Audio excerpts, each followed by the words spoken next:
জাতীয় নির্বাচন এবং গণভোট দুটোর জন্যই নির্বাচন কমিশন এবং সরকার সম্পূর্ণ প্রস্তুত। আপনারা দেখতে পাচ্ছেন যে নির্বাচনের সবচেয়ে বড় স্টেক হোল্ডার যারা রাজনৈতিক দল এবং ভোটারেরা তারাও প্রস্তুত।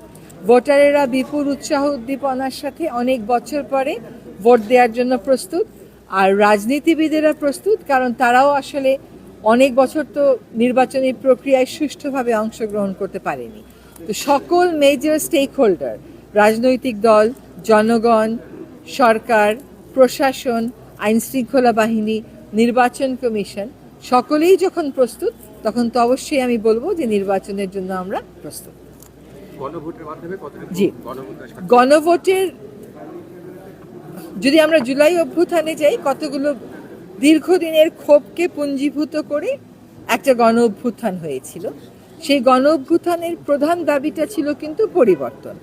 কোটা সংস্কার দিয়ে শুরু হলেও যে ধরনের রাষ্ট্রীয় অত্যাচার এবং বর্বরতার মুখোমুখি হয়েছিল ছাত্র জনতা, তখন থেকেই পরিবর্তনের একটা দাবি ওঠে এবং আমাদের অন্তর্বর্তী সরকারকে গতানুগতিক নিয়মতান্ত্রিকভাবে শুধুমাত্র প্রতিদিনের প্রশাসন চালিয়ে একটি নির্বাচন করে দিয়ে যাওয়ার জন্য এই জায়গাতে আনা হয়নি।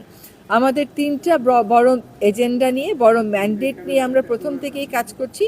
একটা হচ্ছে সংস্কার, দ্বিতীয় হচ্ছে বিচার, তৃতীয় হচ্ছে নির্বাচন। আমরা সংস্কার প্রশ্নে যেই বিষয়ে অভিজ্ঞ বা যারা যেই বিষয়ে অভিজ্ঞ তাদেরকে দিয়ে সম্পূর্ণ সরকারের নিয়ন্ত্রণের বাইরে রেখে সংস্কার কমিশনের কাছ থেকে মতামত এনেছি। 11টি সংস্কার কমিশনের মধ্যে 6টি সংস্কার কমিশন যারা ভোটের সাথে, নির্বাচনের সাথে সরাসরিভাবে সম্পৃক্ত, তাদের সুপারিশ মালাগুলোকে নিয়ে জুলাই সনদ প্রস্তুত করা হয়েছে।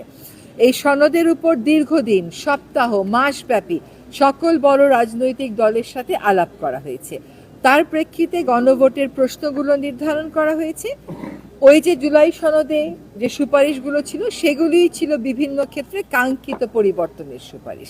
তার ভিত্তিতে বড় দাগের যে সুপারিশগুলো আছে, সেগুলো পরিবর্তনের সেই সুপারিশগুলোকে নিয়ে আমরা গণভোটের প্রশ্ন আকারে সন্নিবেশিত করেছি। যদি এই গণভোটে হ্যাঁ জয়যুক্ত হয়, তাহলে জুলাই যে পরিবর্তনের স্বার্থে হয়েছিল, পরিবর্তনের লক্ষ্যে হয়েছিল এবং জুলাই পরবর্তী সময়ে মানুষের মধ্যে যে পরিবর্তনের আশা জেগেছিল, সেটার আনুষ্ঠানিক যাত্রা শুরু হবে।